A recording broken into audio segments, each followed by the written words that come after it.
Drezus. I'm so glad to have you on the program. You're my international res rapper superstar.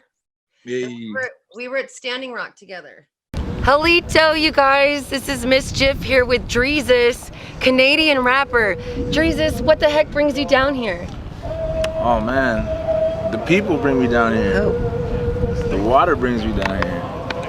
You know, like the whole, obviously with everything going on with the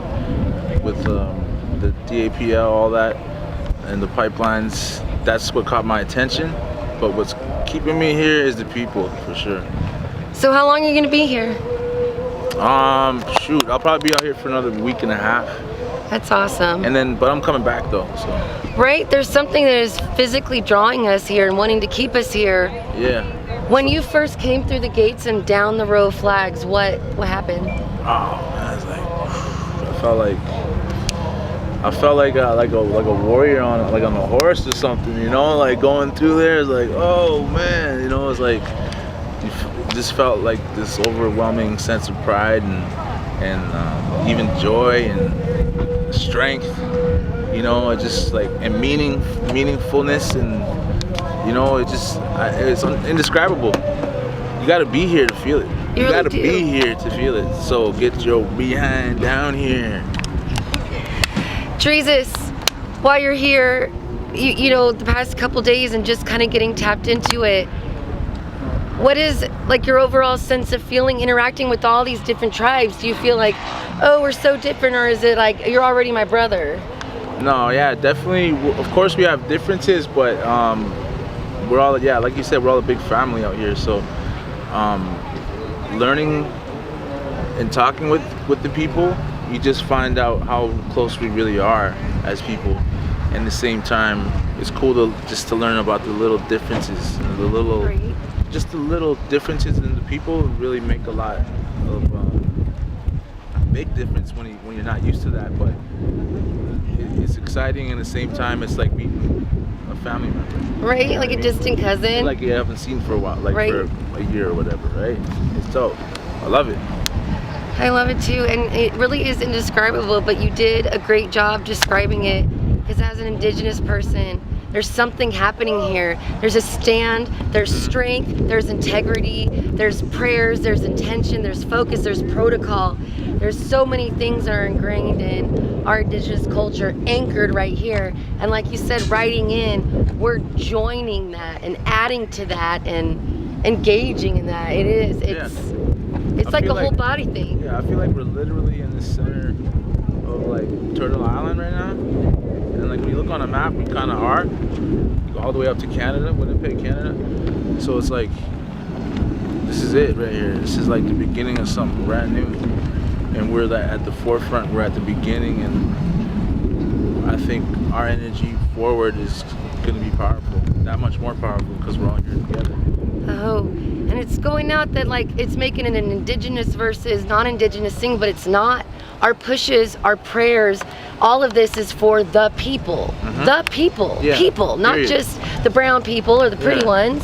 Anybody who drinks this, if you're able to drink this and like process this, then we're probably fighting for you. You know, not just Native people, not just Indigenous people, but all people, period. It just happens to be that we might be a little bit more connected. You know, I can say that without feeling, you know, like I'm singling anybody out or anything like that. You know, just like our people are connected, and I think that we're on to something as far as what we got right here. You know, like the beginning of a new brotherhood, sisterhood, new family. Well, I'm glad to be in the new with you. Nah. I can't wait. I can't wait to see what happens here and what the next turn of events is. And I'm not talking about dogfights or frontline chaos. I'm talking about the turn of the positive, the prayer events, when all that just culminates and does its thing as we know it will, you know? Yeah. I mean, yeah, we're also here as we're in a fight right now. You know, and right now we're showing force by presence and positivity, prayer, and numbers, obviously. Yeah. That's why I think it's very important that the more numbers we get out here, and just better chance we have of actually making some ground in the legal process and in the courts, in the minds of the nation even. You know what I mean? We got to switch around that train of thought that we're some kind of leeches or we're some kind of bottom feeders. Lazy. You know what I mean? So we got to switch that around, and this is where it begins. It's true though, people are working without getting paid. Yeah. Things are getting done with donations and effort and prayers. And I see kids that were wandering around playing, now moving tables to prepare for the next meal. It's this, you want to engage it. You don't come here to Burning Man or Naked or, I don't know, TP creeping. But when you're here, it's almost, it just happens when you tap into it. It's like, oh, okay. Like you just go. Yeah, you find your place. Yeah. You know, I met people from all over the place, and it's crazy to hear their stories. And the songs are very similar, but just little different. Yeah, little difference. You know, and it's beautiful. It is. Yeah, it's a beautiful place to be right now. Well, I'm so glad that I bumped into you, and I appreciate you hanging out and spending time. All right, stay warm. We had multiple meetings at Standing Rock together. And you're also featured on the audiomentary piece I did at Standing Rock because you said some beautiful things. You have no idea how profound you are. Nice. Yeah. Okay. Yeah, I remember. You know, first of all, thank you for having me. It's definitely been a minute. Definitely a lot has happened in the world since then.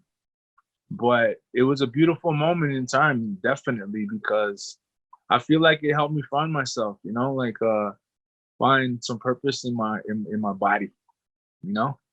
Well, I felt like it put a piece back together, you know, like little chunks that we didn't even know we were missing. Yeah, it's kind of like that innate instinct that we have to like band together with the, you know, with the tribe, you know, and it definitely showed out that time. Well, you were already kind of a superstar before Standing Rock. So how long have you been in the, I don't know, do I say rap game? The res game? What do I say? Yeah, I would call it the rap game because it doesn't really change. The rules don't really change. Just the players do, really, you know, and when it comes down to it, there's definitely some rules to the games. I feel like they never really change. The people who control the game don't really change either. But I feel like if you're smart enough and willing enough and have enough drive to, I feel like you can benefit from it and also benefit the community from it. You know what I mean? And it's a very thin line though, because the music game in its essence is pretty evil. I ain't gonna lie. It's pretty up there with Hollywood type of, you know, the same execs are running the entertainment business, right? So if we're putting out music into this hemisphere, we're playing the game. You know, we're putting it up for sale. We're definitely playing the game. But I believe that artists like I'm not trying to toot my own horn, but artists like myself who focus more on the art and the community aspect of it, I feel like we can push it forward so that we can create our own little playing field and game in its own right. Yeah. So that we can create our own industry and our own revenues and our own community in that sense. You know what I mean? I think it's very possible. But you've been in this for a while. This is not new to you. You did not step upon the scene.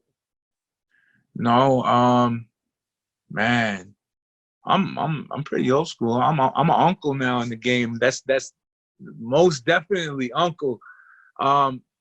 So the very first time that I got onto, let's say, a CD.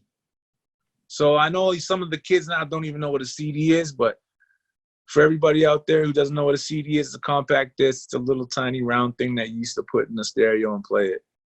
You couldn't just press the button back in the day. We had to put something in there to play it. But anyways, yeah, the very first time I got down on the CD was with Joey Styles, and he's another rapper. and we formed this like little crew, and it was 2002, I believe. So damn, 18 years ago, you know. And back then it was a whole different landscape, a whole different ball game, and I didn't have the same head on my shoulders that I do now. So it was definitely, I kind of grew up in the game, you know, because the very core of what I do is hip hop music, and that's what keeps me going, you know. And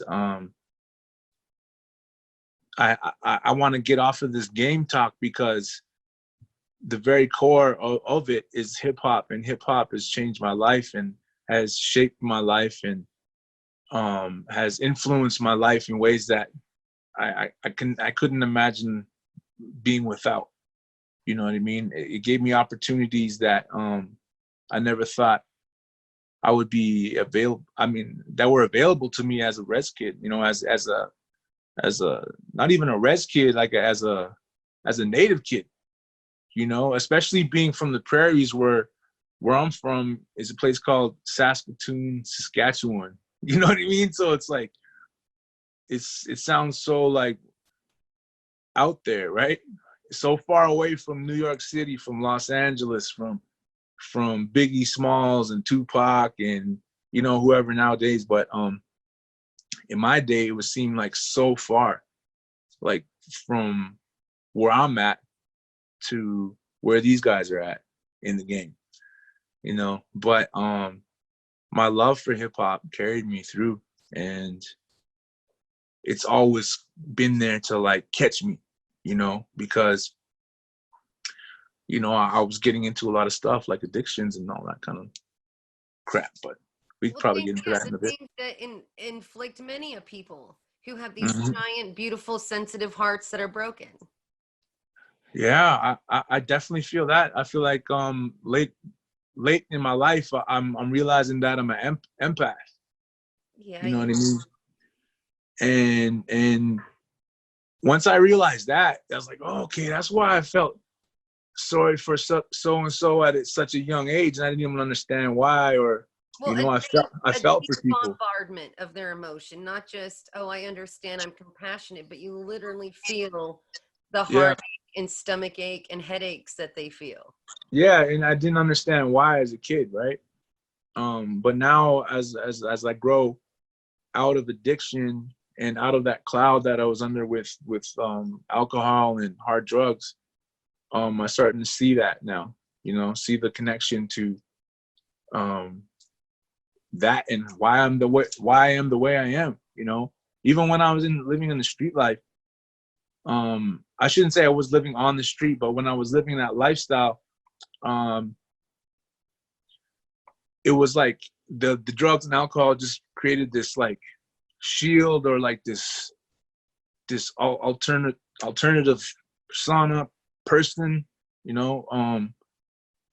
It's almost like a replica of me that didn't give a F, you know. And it's like I got rid of that now, so I could see and I could feel, you know. And it's been 3 years now I've been off the drink.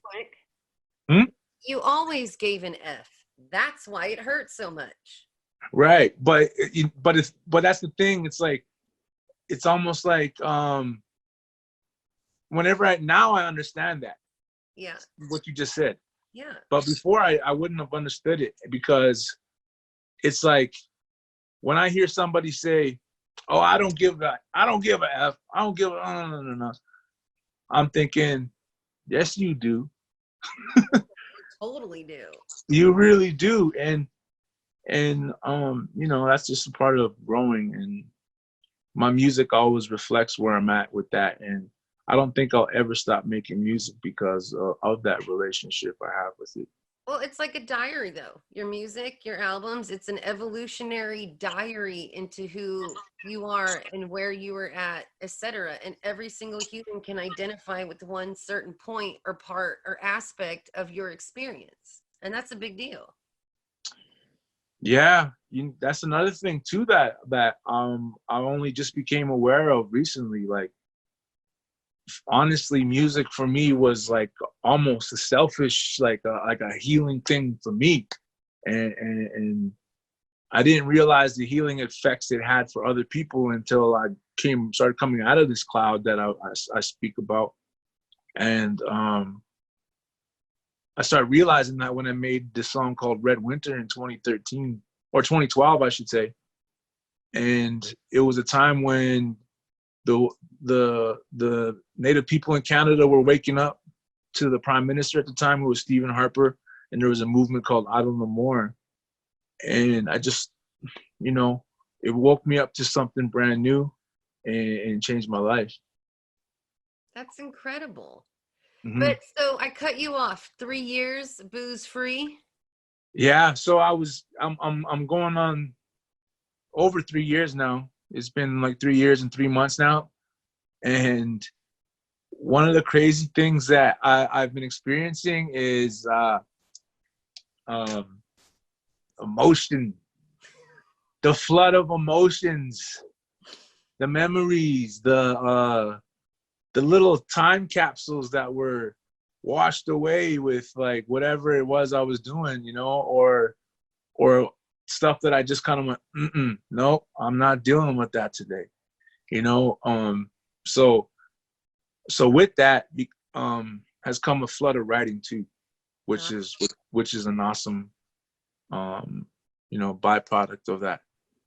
So with that, I'm shedding this old skin, this old everything matter in my brain, you know, and then I'm starting to see who I really am. I'm not this like crazy old gangster dude that I believe that I was, you know, and I wanted to be, even, you know, without even thinking it. That's what I was trying to be, the biggest dope dealer I could be.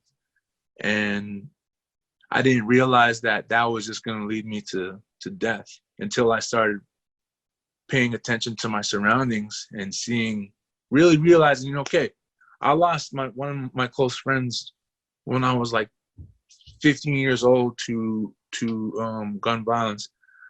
It goes on and on. Self-inflicted, suicide, jail, killed by the police recently. All this, I started like thinking, okay, this is not leading to a good place. Right. This is not helping me in any way. And if I open my eyes and just look at my friends and see how much their families are suffering now because they're not here no more, or their kids are suffering, it affects me to the core, because I look at my kids and how much they need me. Well, how blessed and lucky is that you did see or snap out of it. So many people don't, and go straight on in, head into that they don't care. And so how blessed that whatever that tiny voice was in there was in there. Right. You know, it came, you know, I really wanted it though. And I think that's where that empath part comes in, because there was the real me in the background, you know, thinking like, hey man, this isn't right, you know. That's why when I had some of the worst hangovers ever, like of death, you know what I mean? Like I'd be guilt ridden, I'd be paralyzed with guilt, you know, and I don't deal with that no more. So it's a blessing, you know. I'm really blessed to be able to see differently now. You know, well, we're blessed to have you seeing differently. You know, we're not doing a Drezus memorial program this week. Oh man, you know? We get to interview you. So now I am Artson. He's created 52 songs in 52 days. I've been watching him do that on Facebook, but then I saw Babamba. You're on one of their songs. Yeah.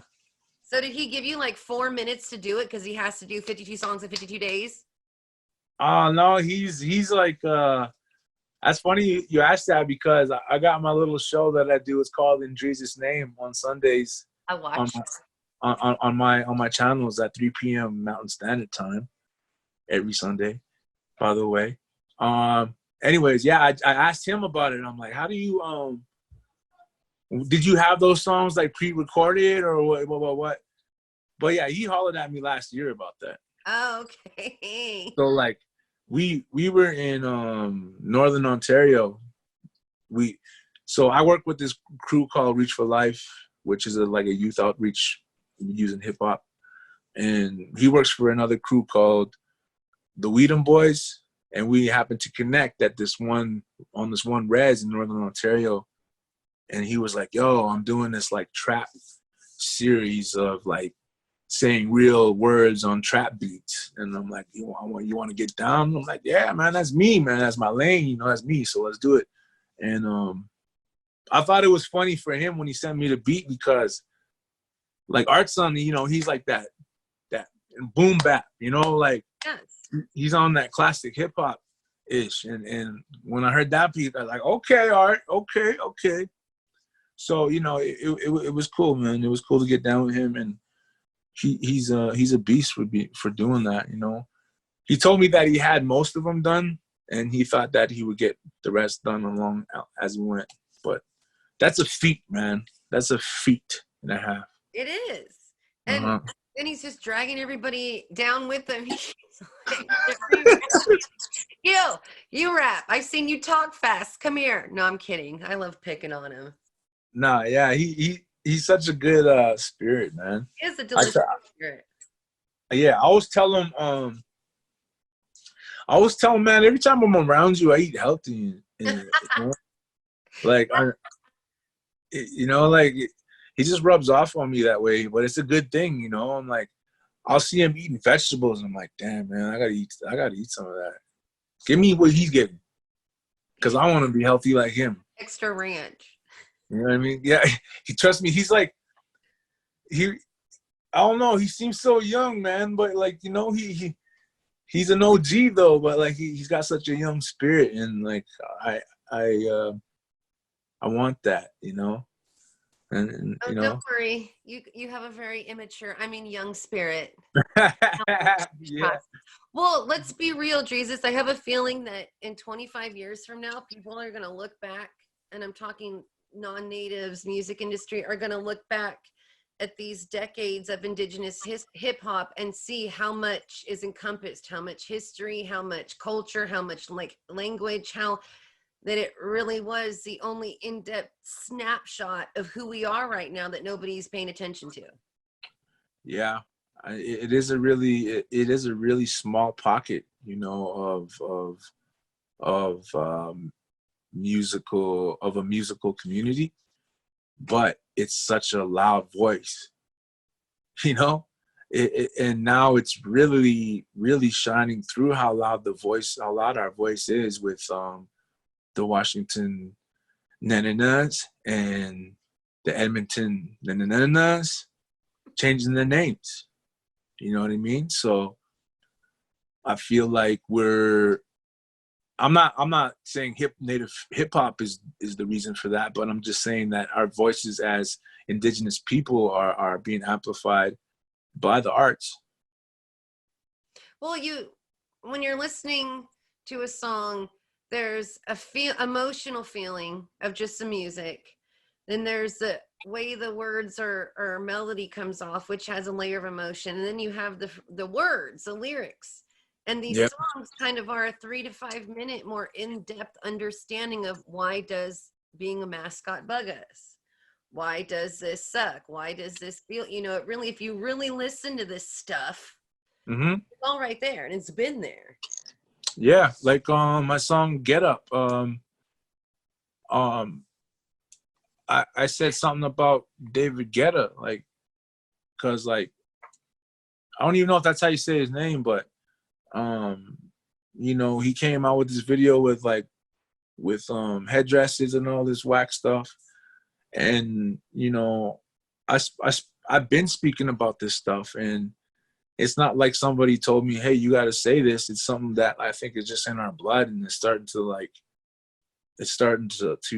bleed through, you know, and it's starting to come to right here, tip of our tongue, you know. It's starting to like, actually manifest now that sleeping giant in us all. Well, and we're able to articulate better, and we have the internet. Come on, I'm a Native woman that gets to talk freely 3 hours a week. Right. That's huge. So that's why I drag y'all in with it every time and say, I will give you an hour. Let's talk about nothing for an hour. Let's play your music. Like, I am so honored and proud to be able to showcase you guys on FM radio, because I know that it's a rarity and a treasure and a treat. You know, you have huge fans up here that have been fans of yours for years and years and years. Mm-hmm. And it wouldn't be possible without community radio and the freedom that we have to bump your jams. Definitely. And that goes across the board all over North America. Even community radio in like Germany was playing me and stuff like that. In Norway, you know, Oslo. So like, and it's crazy, the community radio play in Oslo got me ears from a pop group out there that was Sami, indigenous to Norway, and they hollered at me to do this record, and I'm like, damn, this is pop as hell. I'm like, okay, I'm gonna try it. All right, you know, and I didn't like bend or break to do the record. I didn't change my sound or nothing, and it still sounded dope. And I feel like what is it called? Kino, I think. Kino? I don't know.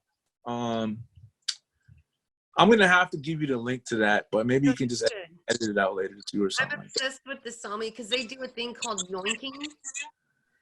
And okay, yeah. They sing a song just for that person. So I would have a Drezus yoink, which would have its own melody and words that encompass you. And you would pass it down to your kids or whoever. So you could be washing the dishes, yoink into your great grandma song, or, you know, you wake up with the Drezus yoink in your head. And I don't know, that is one of the coolest things that them saw me do. So so is the yoink, is that their language? It's in their language, but it's their form of song in a way. So like we have water songs or tobacco songs. They have songs about people. Oh, too. Yeah, okay, dope. Awesome. So the Drezus yoink would be its own melody and its own lyric. And you talk about empaths, so you kind of channel that person's vibe and make a little song. Yeah. That's awesome. It is. So how cool is that? That, you know, indigenous to indigenous, you guys got to share stuff, even if you're a pop star now. No, I know. That's what tripped me out was like when I first heard it, I'm like, damn, this is pop. But then I kind of like looked into who they were, and I'm like, okay, this is no different than some of my people out here who are doing music that's played on the radio now. You know, I didn't look down on it at all. I just thought of myself as like, oh snap, you think that I can do this? Like, I took it as like, okay, I took it as a challenge and also as a compliment, you know, because I was, you know, a lot of like, let me be real. The way society has looked at me all of my life, I'm quick to look at myself in a way that's undeserving. I ain't gonna lie. Yep. You know, and I'm like, oh, okay, you want me? You know, okay, let's do it then. You know, it's a blessing, and it's been happening a lot, and I need to get used to it because the blessings are all around. You know. Yes, and you are worthy of them blessings. They're not wasted upon you. I feel like that sometimes. Like, why are you wasting this blessing on me? Somebody else deserves it more. And that's a weird thing to work through. But I want to let's talk about your, what is it? Conversations Under the Blankets with Drezus, Under the Hoodie with Drezus. What's your Sunday show? In Drezus' name. Like, I know, like, cause a lot of people get my name mixed up with Jesus. One time I was up north in Ontario. Well, more than a few times I got confused up north, especially up north because they're very Christian. Yeah. You know what I mean? So I went down to this radio station, and it's also a video like station, live video and live radio at the same time for all these communities, like maybe 5 of them in the area. And I'm headed down there. I'm tuned in because the guy driving me is like tuned into the station. He's saying, this is the station that you're gonna be on. I'm like, cool. And they're like speaking in their language, and I'm like, damn, that's dope. And then I hear on the radio, okay, he's on his way. Everybody, we have a special guest today. JayZ is here. Everybody, JayZ will be here in 5 minutes. And like, people went to the station just to see like, who's this guy saying this, or what is he talking about? And then it's big old me, you know, like Drezus. And I'm like, hey, it's Drezus, not Jesus. DR. Anyways, I always get mixed up, and I have no disrespect at all to anybody who follows any religion. You have that freedom, that's you. It's just that you're just playing with words and your name. Yeah, I like to reclaim stuff a lot too, just for, well, we won't get into that. So when did that start? And how long are you going to do it? Are you just on a mission now? Is that your thing? And why are you in the dark? Okay, let me be real with that. I love it because I get to interact with the people that got me here. And that's another thing that really came into clarity when I got out of that cloud. Because when I was under that cloud of alcohol and drugs, I was also very selfish, and I didn't really look at my fans the way I should have been looking at them as a community, and I recognized that without that, I wouldn't have nothing. So one day when I was having a very rough day, so rough of a day that I had to go to the mountains and just think out there and pray and just connect with the land and be by myself. I went for a little hike. But on the way, I put a post up on my Drezus music page, and I was like, send me your music. Because I know there's a lot of artists that follow me too, and I'm like, I want to hear what you got. And so I got a whole bunch of music sent like right away. So on the way to the mountains, I bumped a lot of their music. And there was one song in particular. There was a few songs that were hitting me. I was like, oh, snap, man. You guys are dope. And there's one song in particular about suicide. And the way I was feeling in that moment, I wasn't feeling suicidal, like going to the mountains or anything like that, because I knew that I was going to mountains to heal myself. So when I heard this song, it kind of took me back to when I didn't have that option, or when I didn't know I had that option, or when I didn't want that option. And it made me really feel these emotions that I just pushed aside.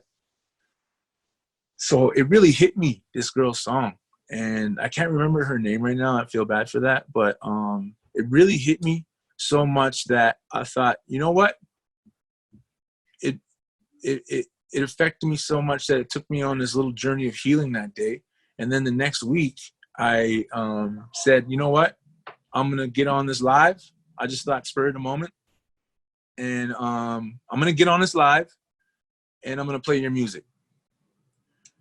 Send me your music. So I got on the live. I started playing some of their music, and I was like, whoa, this is very dope. And then all of a sudden, this longtime producer was on the show, tuned in. He heard one of these records from this guy called Okuma, and they connected. And then they made some things happen. And then I saw some other people connect. It just all this going on. I'm like, boom, this is a community right here that I need to nourish and grow, And so I'm in it for like as long as I feel like I can do it, because it does take a lot of energy. But I'm gonna do it for a minute. I got some sick guests on the way. You talk about the community, but the way I see it, you are and have been kind of a staple in that community, if you like it or not. Yeah, I mean, no, of course, you know, and I don't deny that for sure, because I've been contributing to it in many ways, you know, and I've been fighting through many obstacles that artists face since way back. You know, I believe I'm not gonna like shy around or beat around the bush. I believe I've kicked down a door or two.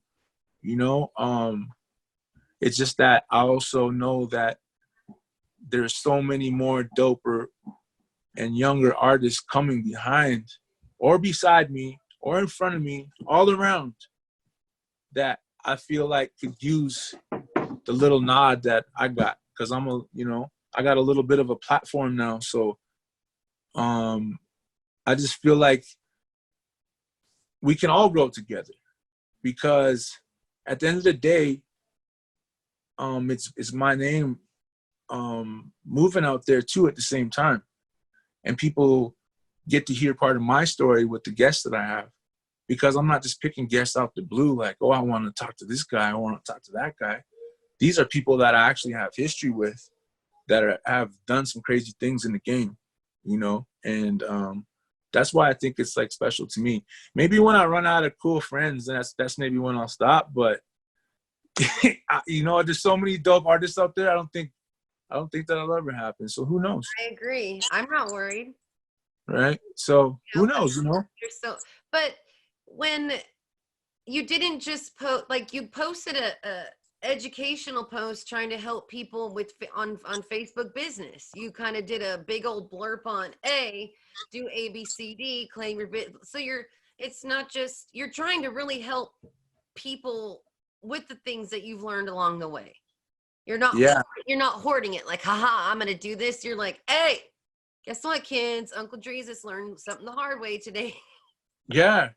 That's real talk, because like I said before, it was more of a selfish thing, and like I only learned one side of the game before, and that was to the dog eat dog side of it, where whatever it means by any means necessary, and do not share your secrets, do not share your game plans, you know. But that's more of like a totalitarian, is that what you call it? Like that's like I don't want to be the oracle. I don't want to be a Kanye. Yep. You know, I don't want that. What I do want to do is create a space for myself and my family where we can be safe and grow and learn, you know, as a family, and also be able to put on the community. That's why I keep going back to that. It's such a special thing to me that I never grew up around, because for one thing, I grew up with a single mom, and she moved around a lot. She moved from our home our home city, our home province, into a whole different place. So I was on my own all the time, you know, and I learned how to survive on my own. And when I finally woke up out of my slumber, you know, I woke up, and when I got sober off the drink, I started realizing, damn, all these people I just pushed aside that loved me and supported me for the drink or for the dope, for the money, and I miss them, you know? Right. So it made me want to make more meaningful relationships moving forward, and especially with younger artists who are going through probably worse than I did or am. You know what I mean? Well, and you've kept going. So since you can keep going for a couple of decades, then they Mm-hmm. keep going. And you're kind Mm-hmm. of an example to me of the evolution of the hip hop artist. I've watched, you know, I talked to Akil the MC. So you somehow, at this weird point, all you hip hoppers transition to these teachers. Mm. I don't know. It's this. It's just. Yeah, that's crazy you say that, because one of my favorite MCs was the teacher of KRS-One, and So you're at that weird point right now to like, yes, you're still actively making music, but you're also at this point where you're like, oh, I have learned so much. So you can be a good example or a cautionary tale of like anything. Yeah, it's crazy. I got a story for every emotion and a story for every topic, it seems like, you know what I mean? Like when I go out and speak in these communities, well, I haven't been because of this pandemic stuff, but when I was able to go out there, which I do online sometimes still, but when I'm able to speak to a community, I don't write stuff down. Like I don't like being like that guy, like, you know, going Note through my card, note nah, card. you know, so it's like I have so many years of stories and experience that are crazy bad to the crazy surreal, like being in a mansion with Taboo in Miami, and him having the grand room in the mansion, and last minute when we got there, him looking at me and saying, "Dreez, you know what? I'm gonna go stay in the hotel. You can have this room." I'm like, I'm this prairie kid. I'm the only native kid from Canada in this crew, and I'm like freaking out. You know, I'm freaking out, and that those are the type of things that can happen when you shift your mentality to I am worth it. I can do some ill stuff. I can attain greatness or whatever greatness, whatever goodness, wellness looks like to you. You can do it. But it's beyond that. Okay, so Taboo. Okay, famous guy. Okay, a mansion. But there's more than that. There's No, so of course. more beyond that within. That's not the ultimate goal to most native hip hoppers. No, of course You know not. what I'm But saying? Like those there's are the something signs. Are like just because you got stuff doesn't mean you're done, you know? And that's no, awesome. yeah, no, definitely not. But those are those moments where I remember I had a friend in this group called Digging Roots. Yeah, I got It's this. like a blues type of group. They're a duo, and Raven, he was like, one time he saw me perform at the Aboriginal People's Choice Awards in 2013, and it was the first time. I'd been working out a lot at that time, and I had a nice black suit on. I got suited up from my homeboy at the suit shop, and he was like, "Damn, bro, that was your first JayZ moment." I'm like, "Oh, man, damn." I'm thinking about it, and when he said that, I thought of him on stage with Beyonce or something, right? You know, like, oh, I'm like, yeah, okay. You know, and when he said that, it's like they're just moments to tell you that, okay, this is something out of the ordinary. This is something that took a lot of work to attain. And this is just a reminder or a little like, here, enjoy this. Enjoy this big ass room in this big ass mansion in Miami, like your Scarface or something for one day. But don't forget to stay on your path and stay on the positive tip, because you will slip and fall faster than Slippery slope. Yeah. You So know what I mean? you're talking, I totally forgot that you were on Yellowstone.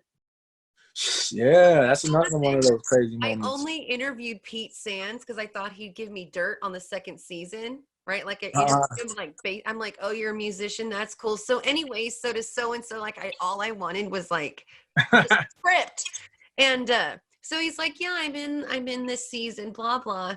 So I watched the whole season one day trying to find him so I can be like, you know, hey, you guys are in the last episode at the end. Yeah, I know, right? Not only did I see Pete with his like big old freaking hat, I was like, let's flipping Drezus.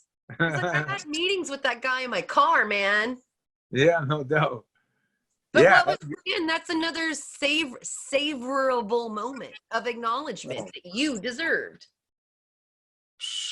That was a big one because That's Hollywood.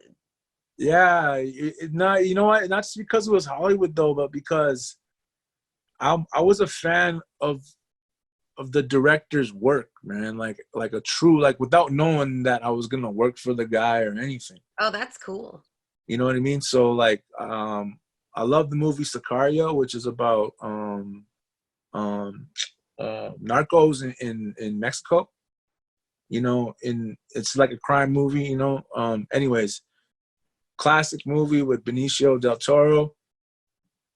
I love it. Anyways, I find out the director, the writer of that movie, is a fan of my music, and has invited me out to Utah next week, or this I'm reliving it. I'm invited out to Utah next week. Get on the plane, head out to Utah, Salt Lake City, drive out to the mountains, some crazy like resort, and get down to like the movie set. Get into the meeting room, and I see him, Taylor Sheridan, and I'm like, oh snap! And I'm like, you know, doing the native thing, you know, like I start sinking, you know, like I shouldn't be here. Maybe I should go. That type of feeling, right? The record. Yeah, and then I seen him like Joey was there too. He happened to be part of the crew too, and Joey Styles went up and hugged him like he knew him, and I'm like, oh snap! What, they know each other like that? I'm like, I'm not gonna go up and hug this dude. He doesn't know who I am. And then I'm like going up to shake his hand. He's like, come here, man. You know what I mean? So you're like this giant beer out of nowhere. I know who you are. Yeah, he knew who I was, and he's like, yo. While we're at it, let me get straight down to it. I want to use Warpath in Yellowstone. I'm like, what? And he's like, maybe Get Up too. And he's like, I love you. I'm like, yo, my brain just like, you know, like my whole everything is just going crazy. And you know, that whole moment, like it was a lunch meeting, and it was whole surreal. Like I was like, I didn't even know how my food tasted. I was just like, you forgot how to chew. You're on. Yeah, I don't even know what was going on with all that. You know, it was just happening, and you know, I'm like, cool. You're gonna use my song? That's ridiculous. Thank you. And he's like, yeah, maybe your music video too. So I'm like, crazy. Have it all. Right? And then I go home, and then they call me up and say, we actually want you to be in the show. Well, bang, bang, bang, bang, bang, bang, bang. What? You know, so then I flew out, and then we did the live show. I couldn't, you know, one of the craziest things that stuck out from the whole entire everything was when we went down to just go look at the set for the very first time. Kevin Costner came out of his trailer and came down to sit with us. And everybody was looking at him crazy and looking at us crazy because they said he never does that. He doesn't come and go chill on set just for nothing when he's not working. Kevin bleeping Costner. I know, right? But he heard that the native MCs were here, and then he come down, and he's like, he introduced, and I'm like, whoa. You know, like just the whole thing. It's hard to be cool. Yeah, it was ridiculous. And we're sitting there in the director's like tent where they watch, like, and there's filming going on, right? So we're sitting there in the director's tent watching the filming go on, and he's talking to us about his life. He's talking to us about when he was coming up in the movie industry and nobody wanted to work with him. Everybody thought he was whack. And he was taking everybody's like garbage roles, but making them into huge movies like Dances with Wolves and this and that, right? He was putting us on to game. And there was this moment where he said something like, I didn't give up. I just kept dreaming and da-da-da-da. And right after he said that, this gust of wind like blew this little tent that we're sitting on. And he was like kind of leaning on the main pole. It blew and flew up. Wow. And he grabbed it like before it could fly away and like pulled it down. And all us native dudes were like, whoa, you know, like we're like, did you see what just happened, man? What happened on that Dances with Wolves set, man? What'd you learn? Right? I'm like, and Kevin Costner's like, he's oblivious to it, right? Like he's like, doesn't even miss a beat. No, he doesn't. I'm like, yo, do you know what happened? Like, he doesn't, you know. I'm like, boom, that was a powerful moment for us. for me, and that's what told me, and like those moments I feel like are my ancestors saying, hey, enjoy that. You done good, son. Yep. Crazy moments like that. So yeah, that whole Yellowstone experience was crazy, and then being able to sit there and watch it with my family was next level, and being able to watch the whole series was crazy because it's a really well put together show. Yeah, I have to catch up on season 3. Well, see, I told you I binge watched the whole like 10 episodes. So that's like 8 hours. So I started in the evening because I was like, I'm going to see Pete. And so it was like 2 something in the morning by the time you came on. So I was silently like, yeah. You know, trying not to wake up the neighborhood. But I even think I've sent you some random message like, I saw you on Yellowstone. Nobody tells me anything. Yeah. It was crazy because here's I the deal. got so many crazy like, you were a person. At Standing Rock when I met you, you were just such a person. You weren't a diva. You weren't a superstar. I felt friends quickly, very comfortable with each other. I interviewed you. You were open to talk. You were honest. You felt just so human-y. So to see you on TV, it was very confusing because usually you meet the superstars and don't know what to say. Well, here I already hung out with this guy and now he's a superstar and I don't know what to say. No, yeah, that's who I have to be in order to be comfortable with myself. I can't put on no fronts and live with myself day to day. But I didn't know you had 50,000 followers, or I did not know that you were as big as you were when I met you, because I'm a metalhead, number one. But number two, you just weren't an arrogant jerk.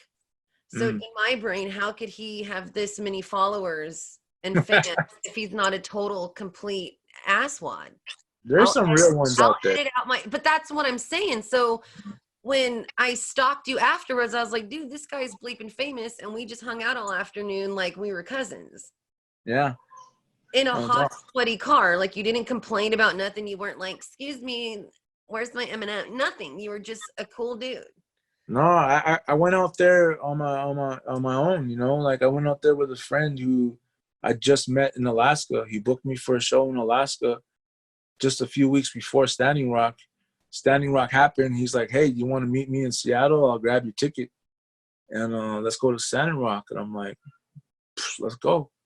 And then we get there and he has to leave back to Seattle to catch a flight to Alaska. And I ended up just staying. So I didn't even have a car. I didn't have a tent. I didn't have shit. You know what I mean? And I remember sitting in one night in a teepee with this guy named Tito Ybarra. And oh snap! You still got me? Okay. I got you. Yeah. I remember sleeping in the teepee this one night. My homeboy's teepee, Tito Ybarra, and I remember just sitting there and like waking up and the fire went out. And it was just freezing. And I remember looking over at him and he's freezing. And I'm thinking to myself, are we going to spoon? What the? Nah. I'm thinking, what the F am I doing right now? You know? But that morning, like a couple hours after that, I hear this big call out on the main speaker saying action happening at the front gate, meet at the front gate or something like that. And then I get out there, it's like 7 a.m, and there's like a van full of like cookums, like in my language, that means grandmas. And they're like, get in. So I hop in and I'm all of a sudden riding out in this big caravan, like 100 or no, like 50 cars. And I'm in a ride with a bunch of grandmas, you know, and they're cooking scarves and, you know, they're having tea and like eating oranges, and we're on our way to like, and I see choppers and stuff, and all of a sudden this like cop comes on the side of us and is like driving, trying to like cut us off or cut off the people in front of us. And then this other like older lady comes and boom, knocks the cop off the road into the ditch. And we just continue riding out where I'm like, whoa, what is this is real deal. GTA Standing Rock. Yeah, this is a real deal. And then that we ended up cutting off construction on this one site, and instead of like, you know, being violent or anything, a bunch of the sisters brought trees, No. and all of a sudden I got thrown a shovel, you know, and like, dig. So I started digging, like I'm not knowing what. I started digging, and then like, okay, for trees. So I started digging all these holes for all the trees, and we put up these trees in between the pipes, right? And it was a very very special moment, man, historic moment for Putting me. life back on this death. Yeah, it was crazy. Yeah. And I gotta find, even in a isolated situation like Standing Rock, cut off from a lot of the world, where do grandmas like always get fruit? Yeah, I know, right? Like that's why I was cracking up, like peeling oranges. Like I didn't eat for 2 days. Where did they get this fruit? Yeah, I know. It really stood out to me because like my cookum, like when I was small, she loved oranges, you know, like in the same way she'd always have like the bunch of oranges, Like, and where do they pull them out of? yeah, you know. So it was, that was very special, you know. And those are like that type of story. I have so many of those, and so many of them interconnect within our community that like we need to like really connect that and really acknowledge that connection, because we'd be so much stronger, you know. Absolutely. But that's why in the name of Drezus, it's another native person having another honest native conversation about whatever the heck it is. It's Right. valuable because then we actually start to, I know so-and-so. I remember I was there. I gave grandma the orange. Yeah. The more we keep doing this. So I want to do some plugs before I got to let you go. So in the name of Dreams, who, what, where, when, how? So yeah, my show is called In Drezus' Name, every Sunday on my Facebook and YouTube channels at 3 p.m. Mountain Standard Time. Now, who can submit music? Anybody can submit music. Anybody, any genre. You're not just doing a native thing. No, you know what? Native artists. I'm not gonna lie to you. Like, I'm gonna give preference to indigenous artists for sure, and I'll make sure that at least 75% of the show is indigenous. But I also want to give other independent artists a chance too, who might be living in conditions that don't really support that. Get the platform in Drezus' name. Now, sorry. Let me add this. Artists who want to submit. Facebook? Oh, Bubbly, that's my little boy. I know what kids do. Yeah. I'm still one. Okay, so some artist submission. Where's that? So yeah, artist submissions for In Drezus' Name is email indrezusname@gmail.com, and indrezusname@gmail.com. Now, how do they need to submit? And the reason I'm asking this is because if I get an email that just says track 1, I don't play like that. So what are some of the requirements? So what I like to say is that you need to it has to be uploaded to what do you call them? A DSP, a digital service provider. I don't know third words. So yeah, just basically it has to be uploaded to like Spotify, SoundCloud, or YouTube. A playable something. Yeah, it has to be already uploaded to a platform on the internet that I can easily click on and play. Also, you need to tell me what your name is, where you're from, and that's about it. I don't know. I don't envy you. Like, it's overwhelming the amount of music and talent out there that I had to add an extra show to my program, so I had enough time to talk to people and represent music because there's so much good music. And then every week I still get a one. Oh, and you have this super fan named Stace Cooper. Yeah, bish, I called you out. And all she has wanted for 2 years is this interview. That's all she's wanted.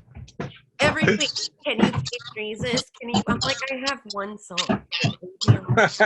No, she's awesome. So yeah, shout you out. Yeah, much so love. Appreciate you. she also has a goat named Lemmy. Say what? She has a goat named Lemmy. That's what's up. What's up, Lemmy? So, That's beautiful. like I said, you are a staple to me in Indigenous music and in the Indigenous voice. Respect.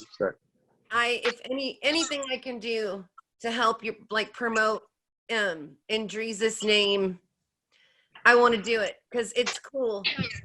Okay. Yeah. It's another important part of this continuing, evolving future and history we have. Most definitely. Let's get to steal guess. But yo, let's not get it twisted. I do still make music, and I still do make music videos. I'm in the middle of a series called "Where Would I Be" series. What? It's basically a nod to it's basically saying where would I be without Black music. So it's giving my just due to the Black culture and Black music, and saying my truths on it and giving my thanks. So far we released I redid Bad and Bougie. That's on my YouTube. Bad and Bougie remix. The second one I did was called Still, which is a Feel remix by Kendrick Lamar. And we got a new one dropping next week. And then one more after that. To me. And then we're going. And then that's it. You get new singles. That's it. You just get new Drezus forever after that. Like I'm on a new wave right now. And like, if you like it or not, you're getting new Drezus. Yeah, because I was working on albums for so long that now I have singles for that behind. That's awesome. Well, it is a lot to put together a whole chunk an album. So where can people engage, purchase, download, obsess over your jams? Pretty much anywhere you buy music online, you can buy Drezus music. I like to promote my Bandcamp because we see a lot more of that music. So bandcamp.com/Drezus music, I believe. If you don't like that, because a lot of people don't, there's Spotify, which is easily streamable. You can just save my stuff on there. iTunes is really dope because we see a good chunk of that. Good. Yeah, iTunes and Bandcamp for anybody out there who wants to support any artist. That's the best way to go because we see more. As opposed to streaming my stuff on Spotify is like minuscule. But I got love for you if you do. Appreciate you. Absolutely, stream you wherever, but if there's a platform we can use to bump your jam / paper in your pocket, let's do it. Yeah, and also Bandcamp has an option where you can choose what you want to pay for an album. So like one day I got like some crazy fan of mine sent like $130 for an album, and I was like, damn man, what you want me to do? No, I'm just playing. Dirty socks, dirty shoes, nasty top. Yeah. A kid. Nah, you know what I mean? So like it really opened up some thought to what I might do with my Facebook page, because the Facebook page there's a lot of engagement, a lot of traction on that one, because Indian country loves Facebook for some reason. Well, I don't know. It's easier. Like Twitter only gives you a few words. Instagram is just pictures. Facebook is this combination where we can write 29 paragraph posts and a TP picture. yeah. And our beadwork. You can get whatever you need off on Facebook, right? So yeah, I understand it, but Facebook. It's Drezus music on Facebook. Yeah, Drezus music on Facebook. What I might start instilling on there is Facebook has presented me with a new option because of the level of engagement I have. They have presented me with the option of doing fan subscriptions, which basically would basically open a door for fans to get unreleased tracks of mine, or also get drops on music, and basically get folders of unreleased music. Also, man, there's all types of things I've been doing. Personalized contests for my fan, like top fans only. I'm about rewarding the loyal subscribers, and at the same time keeping the content going for everybody who's Yeah. just coming in. You know what I mean? I don't know. If I had like loyal private subscribers, it'd be like my mom, the girl with the goat, maybe Rhonda. You know, there's Shout out Rhonda. I know we Love you, talked Rhonda. about you. Auntie Rhonda. Talked about you and how you're just the sweetest little bear muffin ever. Hey, yeah, she hollered at me. I went out to her res a couple of years ago, man. She's awesome. Well, it's And I funny was in because Toronto with her a couple times. she's so like piano choir girl, but here she is obsessed with this like Drezus guy. Yeah, it's crazy. No, What's really crazy is that nowadays is that the fan base is growing to like there's people all over the world now, and it's like, okay, here you guys go. There's lots of listeners out there. Let me play your shit. we're not just playing your music because you're our token native rapper. We're playing your music because it's good music. We're watching your videos because they're cool videos. We're harassing you for interviews because you're a cool dude and you deserve every single thing that comes your way. That's good. I appreciate that. I mean, it's there's a lot of hard work behind that, but Magwitch. Well, Miigwech for kicking with us today. Drezus music. Now, is there a website or are we just doing Facebook? Let's just do Facebook right now because my website is up there's a website there, but let's go through Facebook. So Bandcamp takes care of y'all. iTunes gives you a little Drezus music. Now, there's another thing. I Am Drezus. Did Artson copy you? It seemed like I want to be an I Am. I don't know, man. You're gonna have to talk to him about that. Honestly, like, where did I get it from? I don't know, but I Am Drezus ain't never added me as a friend. So you know what? I don't even use I Am Drezus for one thing, and I get told that all the time. So I'm like, you know what? Just add Drezus music and message me on there. And I know, like, it's just hard to get a hold of me sometimes. I'm sorry about that, but like, I got like 2 little crazy little gorillas upstairs, and then I also have life and all this and music and Drezus music. Just there's not a lot of Drezuses out there, so if you Google Drezus, yeah. The thing is that it looks like Drezus a little bit, Drezus sometimes. So like a lot of people will come up to me saying, "Hey Drezus," or "Hey Drezus," or I like Drezus. Yeah, I used to just have this little thing where I had this rhyme about Drezus, but I won't get into that. But you need to do one of those songs where you spell it D to the R to the E to the Z. I know, and then break it down. Everybody will get it. Trust me, I've been trying to do that for so long. I've been telling my homeboy, I'm like, hey, I need my Snoop Dogg "What's My Name" song. Bingo. You know, I need that.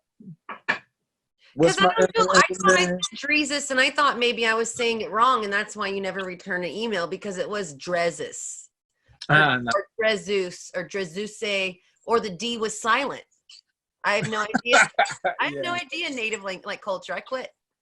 I know. Yeah. You know, there's no like special, like, I used to lie and say there was special meaning behind it, but my original rap name was Big Dro, and it was just DRO, and I used to tag that all over the place. And then my homeboys used to call me like Drosh worked into like Driz, into Drizzy, to Dreez, into Drizzle, into... That's the native thing. One time they called me Saint Drezus out of nowhere, and I'm like, what the hell is that? And I love it. Like, you're like, you guys are freaks, and then you go change your name. Yeah, and then I go change my MySpace name. Right, you guys. You said MySpace. Yeah, that's when that happened. If they brought MySpace back the way it was, us natives would freak out. I know, man. It was so cool. Like now, like MySpace is That like a just good shows how happy long you've medium. been in the game, because you were like, my MySpace page. Yeah, I said that for that reason. You know what I mean? The very first time I started spitting was on Yahoo Chat, on the chat rooms. I was there when you couldn't even use the mic, and then the mics came out, and then I went and bought a little $10 like one of those little string straw looking mics, and then I'd be on there like, "What's up, everybody? Popping them peas. Hey, yo, it's Joe." You know, like we're trying to make my voice all deep and stuff, and Because you're a man. yeah. And meanwhile, like I was in my mom's like bedroom or something. But yeah, that's where I started, you know. And then there's battle rooms in there where I go and battle other people and stuff. So that's where I got my confidence from. Old school. I love it. No, that's what I'm saying. You are part of this infrastructure, right, of Indigenous hip hop, if you like it or not. Yeah, So sure. And I have no shame in that. I love it.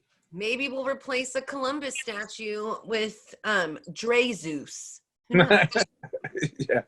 There's all these open platforms. There's all these like Put my chest out, all, you know, like gotta have my hair out too now because I got hair now, you know. So you're gonna be holding 2 kids yeah. with like a phone with a crack screen.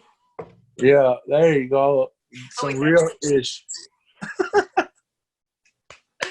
Brother, I don't want to let you go, but I appreciate your time. Tell that family thanks for letting us have you for a little bit. Major love to community radio for always playing us artists who need that extra little push and that extra little bit of love because we work so hard. Appreciate you. Thank you for rocking with me today. It's your boy, Big Drezus. Shout out to my homegirl. Yo.